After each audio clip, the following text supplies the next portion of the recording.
অফিসের পাশে বসেছে মেলা, তো মেলায় আমরা গেলাম, কি কি দেখলাম, কি কি খাইলাম সবকিছু থাকতেছে ভিডিওর মধ্যে। সবার অনুরোধ রইল সবাই ভিডিওটা শেষ পর্যন্ত দেখবেন। হ্যালো এভরিওয়ান, আসসালামু আলাইকুম। সবাই কেমন আছেন? আশা করছি সবাই ভালো আছেন। আমিও আল্লাহর রহমতে ভালো আছি। মনটা খালি ছটপট করতেছিল কখন অফিস ছুটি দিবে আর কখন যাব মেলাতে।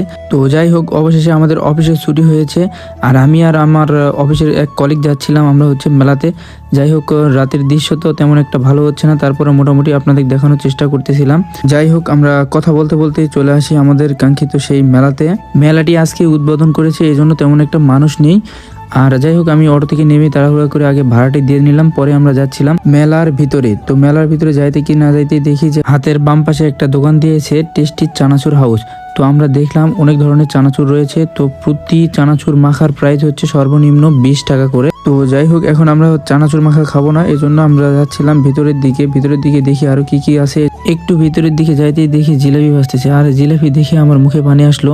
তো যাই হোক, এখন আমরা জিলাপিও খাবো না, আগে আপনাদের সবকিছু ঘুরে ঘুরে দেখানোর চেষ্টা করব, পরে আমরা জিলাপি খাবো। তো যাই হোক, জিলাপির পাশাপাশি অনেক কিছুই আছে। অনেক কিছু বলতে এই যে দেখেন আমাদের এলাকার যেগুলো ভাইরাল জিনিস, সস, তারপরে বড় বড় খাজা, সাথে আরো রয়েছে অনেক ধরনের পাপড়। তো যাই হোক, এগুলো আমরা এখন খাবো না, আপনাদের ঘুরে ঘুরে দেখানোর চেষ্টা করতেছি। আর এত কিছুর আমি নামও বলতে পারতেছি না। কেমন লাগতেছে আমাদের মেলায় এসে? ভালো লাগতেছে? ছোট ভাইদের নাকি মেলায় এসে খুব বেশি ভালো লাগতেছে, তারা এই জন্য বন্ধু বান্ধব নিয়ে সবাই মিলে আড্ডা করতেছে মেলার ভিতরে। তো যাই হোক, আমরা আবারও চলে আসি একটা পানের দোকানে, বিশাল আকারের একটি পানের দোকান। তো এখানে সকল ধরনের পানি রয়েছে, শাহীও পান 10 টাকা হইতে আগুন পান 50 টাকা পর্যন্ত রয়েছে। পানের দোকানের পাশাপাশি আরেকটি দোকান রয়েছে যেখানে অনেক ধরনের থালাবাটি সহ মেলামাইনের অনেক কিছু জিনিস রয়েছে। এগুলো কি? এগুলো হচ্ছে জানি কি যে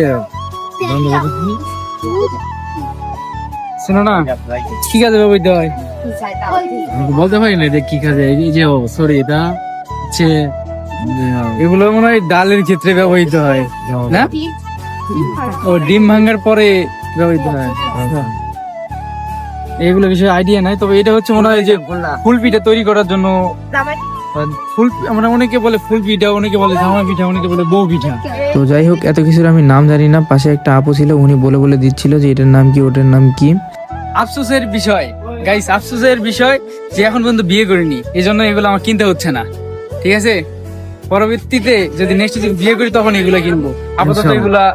তো যাই হোক, পিছনে ফিরে দেখি অনেক ধরনের কসমেটিকের দোকান রয়েছে, যেখানে রয়েছে চুড়ি, মালা, ফিতা হইতে সবকিছু জিনিস রয়েছে। আর চুড়িগুলো আমাকে অনেক সুন্দর লাগতেছিল। তো আমার যদি কোনো গার্লফ্রেন্ড থাকতো তাকে আমি বিশেষ করে সকল চুড়ি কিনে দেওয়ার চেষ্টা করতাম। তো আফসোসের বিষয় আমার কোনো গার্লফ্রেন্ড নেই, এই জন্য আমাকে তেমন কিছুই কিনতে হচ্ছে না। অ্যাকচুয়ালি মেলাটি এখনো পুরোপুরিভাবে স্টার্ট হয়নি, এজন্য তারা এখনো গুছিয়ে শেষ করতে পারেনি। মেলাটির লোকেশন হচ্ছে দক্ষিণ ভাগনাহাটি, শ্রীপুর, গাজীপুর। তো যাই হোক, এরকম মেলা প্রায় হয়ে থাকে এই শ্রীপুর এলাকায়। সামনের দিকে এগোতে দেখি বাচ্চাদের অনেক ধরনের খেলার জিনিসও উঠেছে, মাইক্রো বাস, প্লেন, ফুটবল সহ আরো ইত্যাদি ধরনের জিনিস রয়েছে।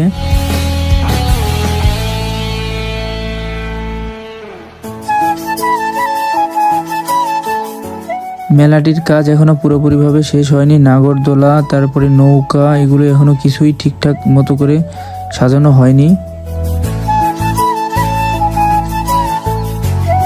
তো যাই হোক, মেলায় আসছি শুধু ঘুরে বেড়াবো তা কি করে হয়, খেতেও তো হবে, এজন্য আমরা চলে আসলাম সেই আবার ওই জিলাপির দোকানে।